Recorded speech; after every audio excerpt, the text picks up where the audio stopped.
we had a really exciting experience that we wanted to share with you guys. So I think we have to begin talking about our barn. We renovated our 1978 barn. It's a pole barn. And the barn was kind of old and rickety looking, silver metal, had old wooden boards on the peaks, the gable ends, had old wooden boards with cracks and it let weather in. It was really dark inside, we didn't like it. So we renovated our barn, we recoated the roof, painted the outside blue, and we wanted to do something special with those gable ends. So we pulled off all that old nasty wood and we replaced it with polycarbonate panels. The idea was that the clear panels would let light into the barn and it would light up the barn. It wouldn't feel so dark and nasty. It would just look cool because we could just show off the trusses and it would just look cool. So we did all that and the barn looks awesome. But there was a flaw with our design that we didn't anticipate. Every once in a while, a bird or insects, different things will get into the barn. We leave the door open, they fly in. That's not usually a big deal, but those big gable ends with all that light look so clear that they end up being stuck in the barn, flying back and forth, and they can't get out. They keep hitting those ends. Yeah, they think it's like open. A few times now, a couple times recently actually, that a bird got in there and it was stuck, flying back and forth inside the barn. And I actually have to climb up into the rafters, into the trusses, and I have to try to scare it down so it'll see the garage door and fly out. They look for light, they look for an opening. And they'll just fly back and forth until you're up there with them, and then they have nowhere to go but down.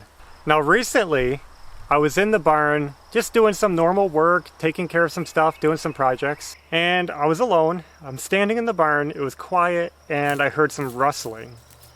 And at first I ignored it, and then I heard it again, some movement, some scratching. And it was coming up from the eaves, like up from the trusses at the end. And I was looking up there, seeing what I could see. You know, maybe something was up there. I didn't see anything. So I just said, it's probably nothing. And I kept working. And then I heard it again. And I said, there's definitely something up there. So I'm looking. There's no movement, but while I'm watching, I can hear it again. It starts going. And I see where it's coming from, but I can't see it. So I'm like, okay. So I called our daughter in and I said, Belle, come here. I said, listen. And we're standing there listening, and then it made this sound, and she heard it, so I'm not going crazy. I know there's a sound in here. So I get the ladder over, I climb up, and I'm looking all over, and I started thinking maybe it's a bat, because in the one end of our barn, we have an extension, an addition, a small room. And you can see into the roof line of that small room from the big barn. So I got the flashlight and I'm looking in the cracks. You could basically see inside the roof, and I thought maybe there was a bat or something in there scratching around. So I couldn't find anything. I'm looking down all the cracks. I don't see any movement. It's totally clear. I could see nothing. Started thinking maybe it's a mouse. Maybe there's a mouse somewhere. I'm looking inside the room. I'm looking all over the place. Looking inside the addition. I come back out. I'm looking. I just can't see it. I can hear it, I can't see it. It's weird, it's like this mystery. Yeah. So then, I climb up even higher and I start looking out the clear panel onto the roof. I was like, maybe there's something on the roof and I'm just looking for no reason.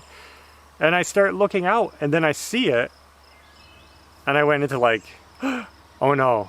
Right away I knew what it was and I was like, oh no. I hurry up and I grabbed the ladder, I went outside and I climb up on the roof and wedged in between the plastic and the roof. Suspense. End the video right there. Yeah. Was a tiny... Just wait. Part 3's coming the next day. Was a tiny hummingbird. Crazy. It was stuck in the polycarbonate plastic because what happened was the plastic comes down, it's attached to the truss system, and then there's a flashing on the bottom to keep the rain from getting inside the barn. So imagine like the plastic is coming down and there's a little tiny gap at the bottom, but not large enough for anything to get through. And all kinds of things die in that plastic. Bees, beetles, butterflies, but we never had a bird. Luckily, the hummingbird was still alive, but you could see it was panting, it was breathing heavy, it was stressed out, it was hot, and it was stuck in there for who knows how long. So I said, oh, okay, I gotta save this bird, and I was trying to be gentle. I didn't want to stress it out, and this thing is tiny. It feels so fragile. Its body was kind of wedged in really at an awkward angle. I don't know how it got wedged like that. And I was trying to gently pull it out, but its wings were getting stuck under the plastic and its back end was out of the plastic, and it was really kind of bent.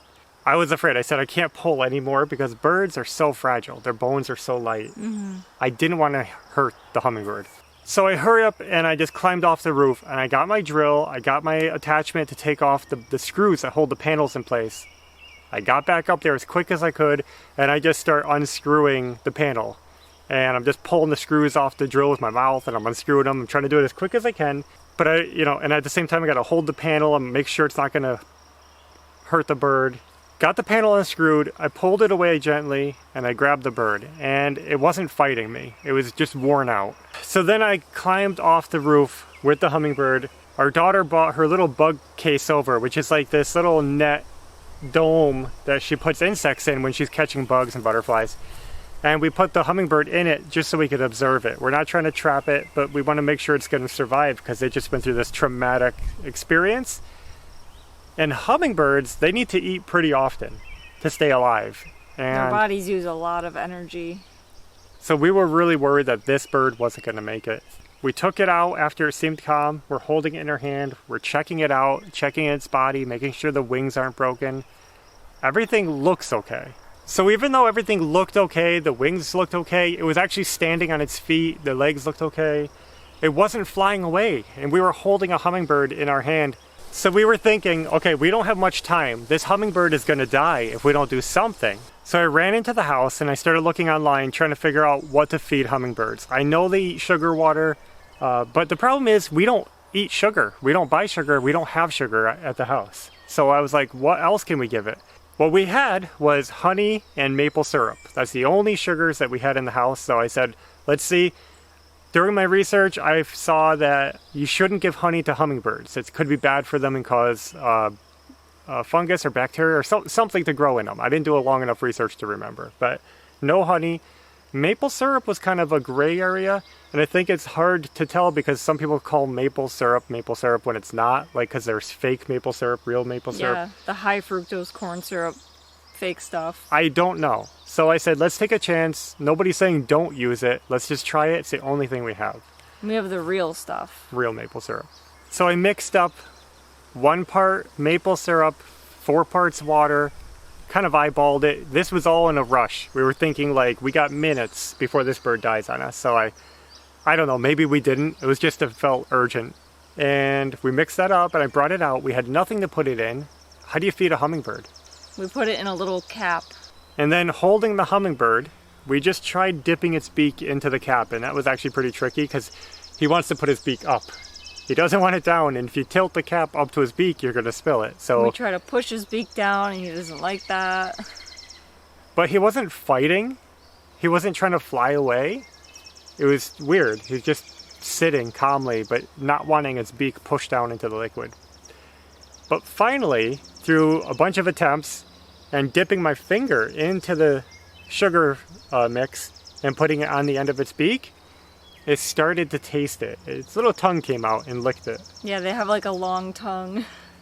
And then it knew there was something good there. And then we started doing that more and more. We could dip our finger and just hold the droplet on our finger next to its beak, and it would lick it, and it would start drinking it. And we said, yes, it's eating. This is good. Yep. So after giving it some liquid off our fingertips, we were eventually able to push its beak down into the liquid. And Ashley managed to get it in there, and it was just started drinking. It was licking, licking, licking. Yeah. And that was really cool to not only be holding a hummingbird in my hand, which was like the first time in my life that I've ever touched a hummingbird. It's pretty amazing. Like, who gets to do that? And then it was eating out of our hands, essentially. Yeah. Really fun to watch that up close. It was really a really neat experience. So we basically took turns. Ashley and I took turns feeding it, holding it, feeding it, trying to get... as much liquid in it as possible. I was really worried about it being dehydrated from sitting up there behind the plastic, fighting in the heat on the roof. It was looking good, still wasn't fighting to get away, but it was eating, and that's a really good sign. Mm-hmm. We were just admiring how beautiful it was. It's got this shiny red throat, really cool. Emerald green body feathers. And just enjoying the whole experience, really. I mean, it's sad for the bird, but it's just an amazing thing to witness. Yeah. So after feeding it and holding it and sitting there watching it, eventually it didn't really seem like it wanted any more food. It ate what it wanted, and it seemed like it was doing okay. And we had things to work on. We couldn't just sit all day with the bird, so we said, let's just get some more work done, and we'll just see how it does. So I went to hand it off to our daughter, and I was going to have her hold it, keep an eye on it, keep it safe. So right then, when I was handing it over, it started flapping its wings. And then I go to hand it to her, and it just lifted up, and it hovered right above our heads. Yeah. And then just took off into the apple tree. It was kind of sad that our daughter didn't get to hold it, but she got to pet it and see it and be there with us. Yep. And that was just amazing that it just flew away. And then it seemed like it was okay. And then we saw a hummingbird by our birch tree, and we're thinking that's probably it. Yeah. So. Yeah, when I was heading in for the night after working, I saw it buzzing around the birch tree, and I felt good. Yeah. So we could have saved its life.